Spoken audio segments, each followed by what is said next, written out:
بہت تکلیف دہ تھی جب آپ کسی کو اتنا چاہیں کہ اس کے سوا کچھ نظر نہ آئے اور اس بے دردی سے وہ آپ سے غافل ہو جائے کہ جیسے اس کی زندگی میں آپ کے لیے کچھ ہے ہی نہیں، تو جینا بہت مشکل ہو جاتا ہے۔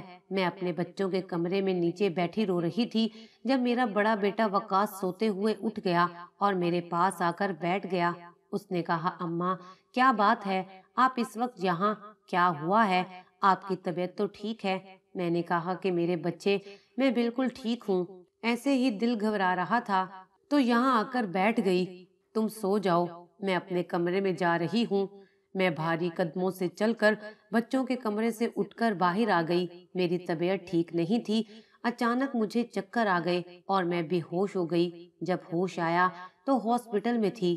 ڈاکٹر میرے شوہر سے کہہ رہے تھے کہ آپ جانتے ہیں کہ آخری مہینے چل رہے ہیں، آپ کی بیوی اس حالت میں ہے کہ کسی بھی طرح کی ٹینشن ان کے لیے اور ان کے ہونے والے بچے کے لیے خطرناک ثابت ہو سکتی ہے۔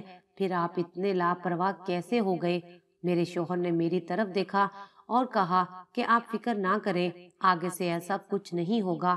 ہم واپس گھر آ رہے تھے، راستے میں میرے شوہر نے مجھ سے کہا، اگر کوئی بات تھی تو تم مجھے بتا دیتی، کم از کم آج تمہاری وجہ سے ڈاکٹر کی باتیں تو نہ سننا پڑتی۔ میں پھر بھی خاموش رہی اور ان کی کسی بات کا کوئی جواب نہیں دیا۔ ہم گھر پہنچ گئے، میں بھی گاڑی میں تھی جب میرے شوہر مجھ سے پہلے ہی گاڑی سے نکل کر اندر چلے گئے۔ یہ وہی شخص تھا جو کبھی مجھ سے محبت کا دعویٰ کرتا تھا، آج ایک دم سے ایسے بدل گیا کہ جیسے میں اس کی کچھ بھی نہیں لگتی۔ میں کمرے میں چلی گئی۔ میرے شوہر نے میری طرف دیکھا اور کہا کہ بیگم، میں چاہتا ہوں کہ تم بچوں کو لے کر اپنی بہن کی طرف چلی جاؤ۔ جب تک تم اس حالت میں ہو، تمہیں کسی اپنے کی ضرورت ہے جو ہر وقت تمہارے ساتھ رہے۔ میں نے کہا کہ آپ بالکل ٹھیک کہہ رہے ہیں، مجھے واقعی کسی اپنے کی ضرورت ہے، اور میں روتے ہوئے بڑی مشکل سے کمرے سے باہر نکلی تھی۔ میرا ضبط ٹوٹ چکا تھا، میں اب برداشت نہیں کر سکتی تھی، بس ہر وقت یہ باتیں سوچ سوچ کر روتی رہتی تھی کہ میرے شوہر نے دوسری شادی کی ہوئی ہے اور اس بات کا کسی کو علم بھی نہیں تھا۔ وہ کام کا بہانہ بنا کر کئی مہینے گھر سے دور رہتے ہیں اور میں نادان ان کے بہانوں اور جھوٹ کو سمجھ نہیں سکی۔ وہ جو کہتے رہے اور میں وہی سچ مان لیتی رہی۔ کبھی ان سے سوال نہیں کیا تھا، نہ کبھی پوچھا تھا کہ کہاں جا رہے ہیں، کب آئیں گے۔ میں اپنے شوہر پر اندھا اعتبار کرتی تھی جو مجھے بہت مہنگا پڑ گیا۔ میرے ہاں جب ننھی سی پری نے جنم لیا تھا تب میں اسے دیکھ کر روتی رہتی۔ میرا شوہر ایک دفعہ بھی اپنی بیٹی کو دیکھنے نہیں آیا تھا۔ میری بہن جو میرے ہر دکھ سکھ میں میرے ساتھ رہی، اس نے مجھے اس طرح کسی سوچ میں ڈوبے ہوئے دیکھا تو کہا کہ کمل کیا بات ہے، میں کافی دنوں سے دیکھ رہی ہوں کہ تم چپ چپ سی ہو، کچھ بولتی نہیں ہو۔ میں نے کہا کہ نہیں، بس ویسے ہی طبیعت ہی ایسی ہے۔ لیکن میری بہن مجھے سمجھتی تھی۔ اس نے میرے پاس آ کر کہا، میری طرف دیکھو، اور میں اس کی طرف دیکھتے ہی پھوٹ پھوٹ کر رونے لگی۔ میری بہن مجھے اس طرح دیکھ کر پریشان ہو گئی۔ اس نے کہا کہ بتاؤ تو صحیح کہ کیا ہوا ہے، تم اس طرح کیوں رو رہی ہو؟ میں نے کہا کہ میرا مان، میرا بھروسہ سب کچھ کرچی کرچی ہو گیا ہے، میں تنہا رہ گئی ہوں۔ میری بہن نے کہا کہ مجھے کچھ سمجھ نہیں آ رہی ہے کہ تم کیا کہہ رہی ہو۔ میں نے کہا کہ میرے شوہر نے دوسری شادی کر لی ہے، اسے میرا اور میرے بچوں کا کوئی خیال نہیں رہا۔ آپ نے دیکھا کہ وہ اپنی بیٹی کو دیکھنے بھی نہیں آئے۔ میری بہن بھی یہ سن کر پریشان ہو گئی تھی۔ اس نے کہا کہ تمہیں یہ سب کس نے بتایا ہے؟ میں نے کہا کہ اگر یہ بات مجھے کسی سے پتہ چلتی تو میں کبھی یقین نہ کرتی، لیکن یہ سب میں نے خود اپنے کانوں سے سنا ہے۔ میری بہن مجھے تسلی دینے لگی۔ میرے 2 بیٹے اور 1 بیٹی تھی۔ میرے شوہر نے جب سے دوسری شادی کی تھی وہ ہم سے لا تعلق ہو چکے تھے۔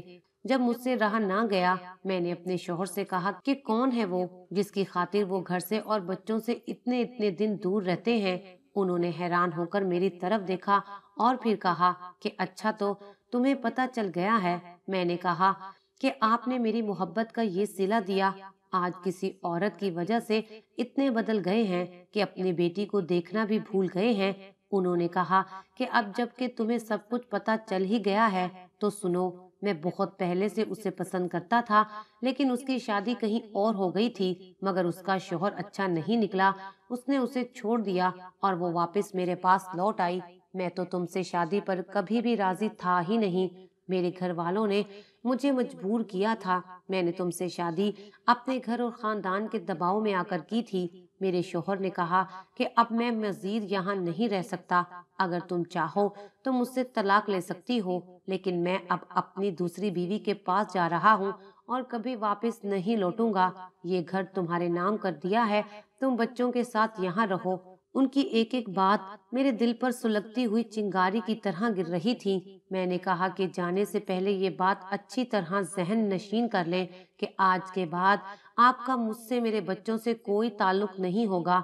ہم آپ کے لیے اور آپ ہمارے لیے مر گئے ہیں، اب آپ یہاں سے جا سکتے ہیں۔ میرے شوہر نے جاتے وقت ایک دفعہ بھی مجھ سے یہ نہیں کہا کہ میں تم سے اور بچوں سے ملنے آتا رہوں گا۔ انہیں نئی محبت کا خمار اتنا چڑھا ہوا تھا کہ انہیں اپنے بچے بھی نظر نہیں آئے تھے۔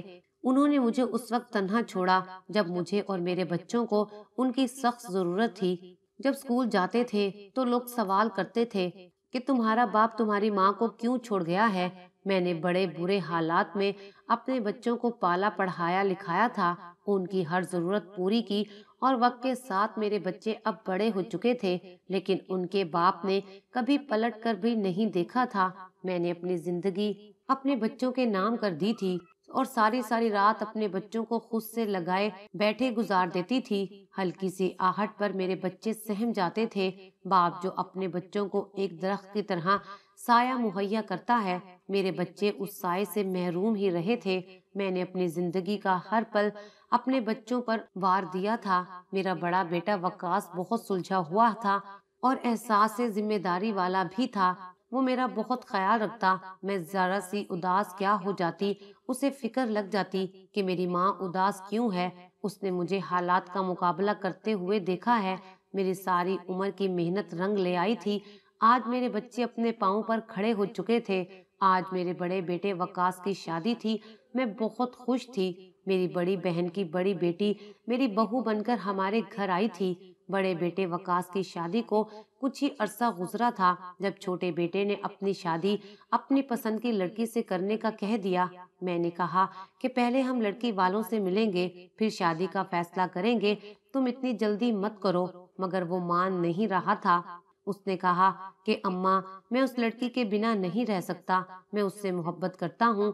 وہ کہتی ہے کہ اگر میں نے اس سے شادی نہ کی تو اس کے گھر والے اس کی شادی کہیں اور کر دیں گے۔ میرے بڑے بیٹے نے بھی چھوٹے کو بہت سمجھایا کہ اتنی جلد بازی میں کیے گئے فیصلے ٹھیک نہیں ہوتے۔ اگر اس لڑکی کو تم سے اتنی ہی محبت ہے تو وہ اپنے گھر والوں کو تمہارے لیے راضی کرے۔ میرا چھوٹا بیٹا الیاس ناراض ہو کر اپنے کمرے میں چلا گیا۔ میں اس کے لیے پریشان تھی، ساری رات سو نہیں سکی تھی، اس لیے اگلے ہی دن اس کی بتائی ہوئی جگہ پر اپنے بڑے بیٹے اور بہو کو لے کر لڑکی دیکھنے چلی گئی۔ جب میں وہاں پہنچی تو دیکھنے میں سب ٹھیک لگ رہا تھا، لڑکی بھی خوبصورت تھی، لیکن دل کہہ رہا تھا کہ جو نظر آ رہا ہے ویسا ہے نہیں۔ ہم کافی دیر وہاں بیٹھے رہے، پھر گھر کے لیے نکل پڑے۔ گھر پہنچے تو میرا بیٹا دروازے پر ہی کھڑا ہمارا انتظار کر رہا تھا۔ میں نے مسکراتے ہوئے کہا کہ بڑی جلدی ہے صاحبزادے کو شادی کی۔ اس نے کہا کہ اماں، سب سے پہلے مجھے یہ بتائیں کیسی لگی آپ کو میری پسند؟ میں نے کہا کہ اندر چلو بیٹھ کر بات کرتے ہیں۔ وہ بہت اتاولا ہو رہا تھا۔ میں نے کہا کہ بیٹا، میں تمہاری ماں ہوں، کبھی کچھ ایسا نہیں کروں گی جس سے تمہیں زندگی میں پچھتانا پڑے۔ میں تمہارے لیے وہی سوچوں گی اور کروں گی جو تمہارے حق میں بہتر ہوگا۔ اس نے کہا کہ ماں، صاف صاف بات کریں، آپ کیا کہنا چاہ رہی ہیں؟ میں نے کہا کہ وہ لڑکی ویسے تو اچھی ہے لیکن تمہارے لیے صحیح نہیں ہے۔ ان لوگوں کا رکھ رکھاؤ مجھے ٹھیک نہیں لگا۔ میری بات سنتے ہی میرا بیٹا الیاس غصے میں آ گیا۔ اس نے آج تک مجھ سے اس لہجے میں بات نہیں کی تھی جس طرح وہ آج کرنے لگا تھا۔ میرے دل نے کہا کہ آخر خون کبھی نہ کبھی تو اپنا رنگ دکھا ہی دیتا ہے۔ الیاس بیٹے نے کہا کہ آپ کو باقی سب سے کیا لینا دینا، آپ کو میری خوشی عزیز ہونی چاہیے تھی۔ میں نے اس لڑکی سے کہا تھا کہ میری ماں آج ہی تمہیں میرے نام کی انگوٹھی پہنا کر آئیں گی، لیکن اماں، آپ نے مجھے بہت مایوس کیا ہے، اب جو کرنا ہے میں خود ہی کر لوں گا۔ میں بیٹھی اسے دیکھتی رہی تھی۔ آج بالکل وہ اپنے باپ کی طرح مجھ سے بات کر رہا تھا۔ میں اٹھ کر اپنے کمرے میں چلی گئی۔ رات کتنی دیر تک یہی سوچتی رہی کہ کیسے اپنے بیٹے کو سمجھاؤں، اسے میری بات سمجھ نہیں آ رہی تھی۔ صبح جب اٹھی اور نیچے آ کر بیٹھی تو الیاس نے پھر سے وہی بات کی۔ میں نے کہا بیٹا تھوڑا انتظار کر لو، تمہاری جلد بازی کہیں تمہیں نقصان نہ پہنچائے۔ اس نے کہا کہ بس کر دیں اماں، مجھ سے آپ کے لیکچر اب اور نہیں سنے جاتے۔ وہ بولتا ہوا گھر سے نکل گیا۔ یہ کیا ہو گیا ہے اس لڑکے کو؟ اس لڑکی کی اندھی محبت نے اسے کچھ دیکھنے کے قابل بھی نہیں چھوڑا تھا۔ میں اس کی شادی اپنی بہن کی چھوٹی بیٹی سے کرنا چاہتی تھی اور وہ بھی الیاس کو پسند کرتی تھی، مگر میرا بیٹا تو کچھ سننے کو تیار ہی نہیں تھا۔ کچھ ہی دیر بعد میری بہو کچھ گھبرائی ہوئی میرے پاس آئی اور کہا کہ اماں جی وہ ثانیہ۔ میرے دل کی دھڑکن تیز ہو گئی۔ میں نے کہا کہ کیا ہوا ثانیہ کو؟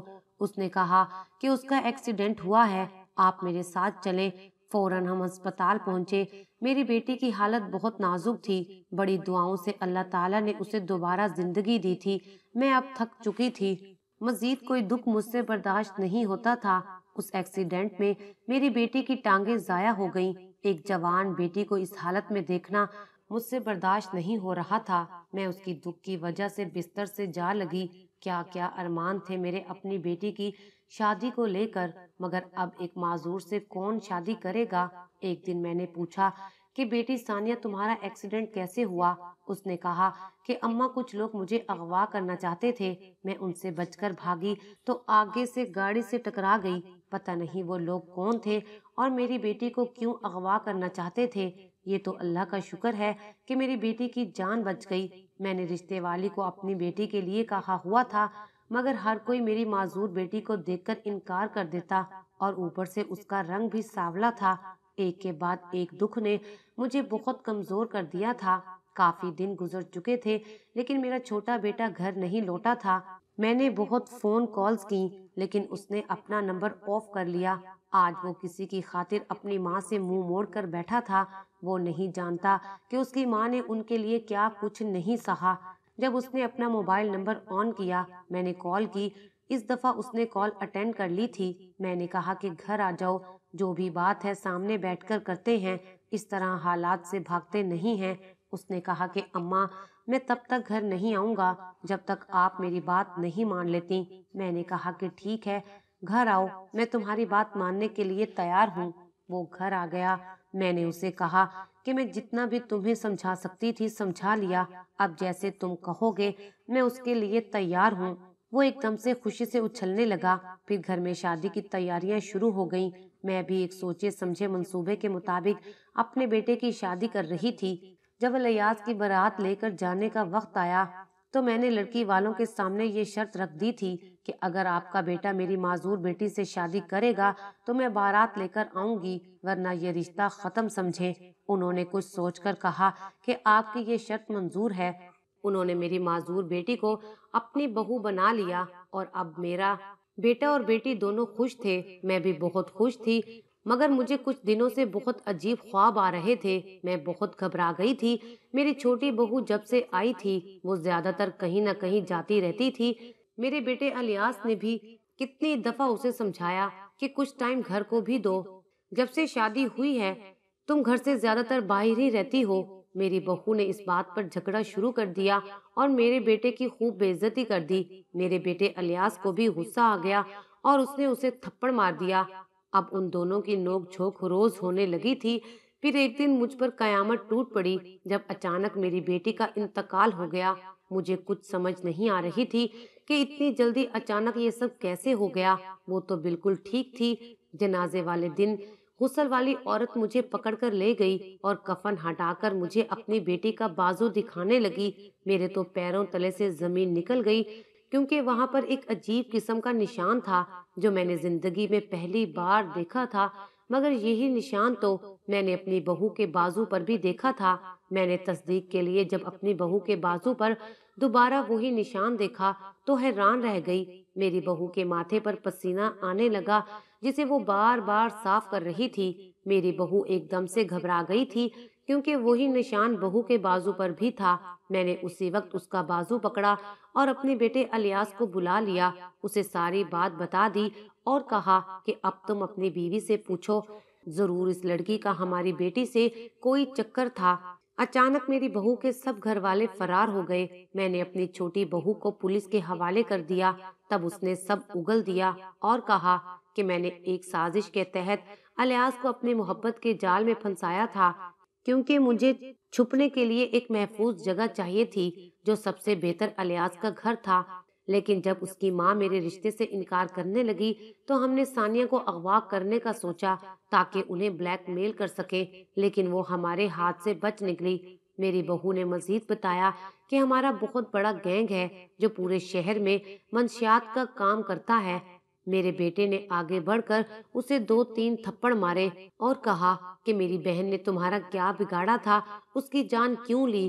اس نے کہا کہ ہم لوگوں نے اسے بھی نشے پر لگا دیا تھا، اس لیے وہ نشان جو میرے بازو پر ہے اس کے بازو پر بھی لگا دیا تھا۔ یہ ہمارے گروہ کا خاص نشان ہے جسے ہم اپنے سے جڑے لوگوں کو پہچان لیتے ہیں، مگر آپ کی بیٹی ہماری ساری حقیقت جان چکی تھی اور اب ہمارے لیے خطرے کی گھنٹی سے کم نہیں تھی، اس لیے ہمیں اسے مارنا پڑا۔ اگلے کچھ دنوں میں پولیس والوں نے اس کے پورے گینگ کو پکڑ لیا اور عدالت کے فیصلے پر انہیں سزا بھی ہو گئی تھی۔ جھوٹ بہت تیز دوڑتا ہے لیکن منزل پر ہمیشہ سچ ہی پہنچتا ہے۔ میں کسی سے بات نہیں کرتی تھی۔ میری بیٹی کا کیا قصور تھا؟ اسے کس گناہ کی سزا ملی تھی؟ میں نے اس کے بھلے کے لیے اس کی شادی اس گھٹیا خاندان میں کر دی تھی، مگر میں کب جانتی تھی کہ یہ سب ہو جائے گا۔ میں تڑپ رہی تھی جب میرے دونوں بیٹے میرے پاس آئے اور رونے لگے۔ ثانیہ سب کی لاڈلی تھی۔ الیاس نے کہا کہ اماں مجھے مارے، مجھے سزا دے، یہ صرف میری وجہ سے ہوا ہے۔ نہ میں اس گھٹیا لڑکی سے شادی کرتا اور نہ آج میری بہن ہم سے دور ہوتی۔ میں انہیں گلے سے لگائے روتی رہی۔ آج اس بات کو کافی عرصہ گزر گیا ہے۔ میرا چھوٹا بیٹا الیاس کمرے میں بند ہو کر رہ گیا تھا۔ ہم نے بڑی مشکل سے اسے سنبھالا اور زندگی کی طرف واپس لے آئے۔ میں نے اس کی شادی اپنی بہن کی بیٹی سے کر دی اور اس نے اپنی نئی زندگی کا آغاز کیا۔ پھر اللہ تعالیٰ نے ہم سب کو صبر عطا کر دیا تھا اور اب ہم سکون اور اطمینان کی زندگی گزار رہے ہیں۔